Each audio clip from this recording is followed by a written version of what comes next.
Some outright just kill the bee, and some affect their memory. And see, a honeybee comes out of its beehive every morning and has this eidetic memory. So basically it takes a picture of where it left, and then it goes out and does its thing, and it knows basically how to get back, and when it gets back it uses that photographic memory to say, yep, that's my home, and then it smells the queen and goes, yep, I'm here, and it goes home. And what neonicotinoids do is they alter the memory of the bee. Now, if you talk to Monsanto or Bayer Crop Science or Syngenta or any of those people, they'll say that that's just not the case, that their products do not affect honeybees whatsoever, but the termite. Now, it does affect the termite. And I'm like, okay, so very similar creatures, very similar brain.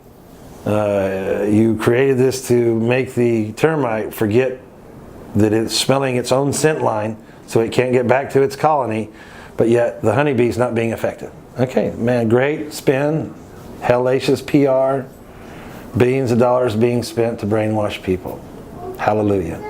So what we should do is stop buying the crap that is sold by Bayer Crop Science and Monsanto and Syngenta and anybody else that's making a neotinic, or anybody that's making a product that's a glycophosphate.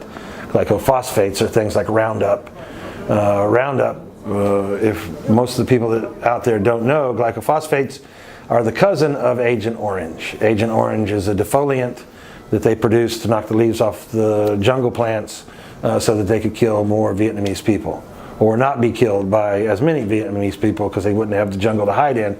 They found out that 30 years later that the majority of our soldiers that went to fight in Vietnam are now forgetting their entire lives because of this Agent Orange that was broadcast on them. And now we're pouring its cousin, which is called glycophosphate, we're pouring its cousin, or Roundup, on our earth to the tune of 40 billion gallons a day. It's not affecting us. I remember everything I did yesterday. Okay, so you have an ant mound. You can either pour 5 gallons of boiling water on an ant mound and probably terminate that ant mound, or you could spray or broadcast a whole bunch of poison and hope that it works. Bottom line is you're putting a residual amount of poison on the earth, and you're just allowing it to stay there, and you're not caring what happens to it, et cetera, et cetera, et cetera. So is that intelligent? The answer to that's no, it's not. It's putting poison on the earth and allowing it to just sit there. Does it kill the ant mound? Possibly, I don't know. Did the ants move? Probably. Does the little kid that walks by and poke in the ant mound get the toxins all over him? Absolutely. My kids, I have to tell them every time they see an ant mound to leave it alone. And so that's one thing. If you need to, glycophosphates, Roundup, are used to kill weeds. Food grade vinegar and salt will do the same damn thing. Is it toxic for our earth? No. Do you have to reapply it in 30 days instead of 6 months? Yes.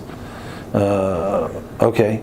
So if we're pouring 40 billion gallons of this glycophosphate on our earth every day, or every year, sorry, not every day, that's leaching into our groundwater.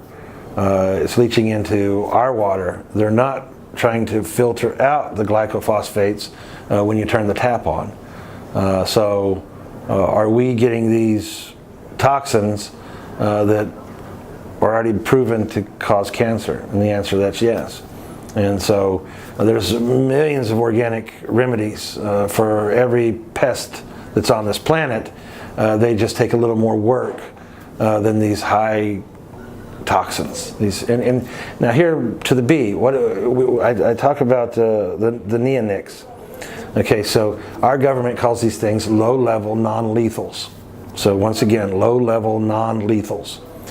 And they say yes, almost every beehive has residuals. Almost every fruit Even organics have residuals, because you can, even in the organic world, you can, if you're having some form of pestilence, you can treat your organics one time with a high dose of non-lethals. So, so we have all these residual poisons that are non-lethals, and so we,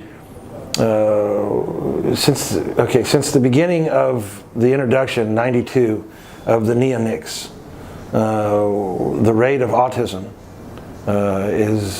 was something like 8,888 to 1. How they got that number, I don't know. And is that even the right number? I might have forgotten by now. It's too many poisons, too much oranges.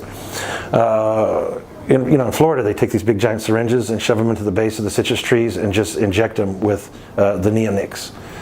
So the fruit that comes off those trees, they won't rot, and they don't get eaten by bugs. So a bug won't eat them, and they won't rot. And the only thing that these fruits actually do is dry out, because nothing will really eat them except for the human consumer market, which eats something like 100 billion tons of them a year, some crazy number of these fruits that are toxic.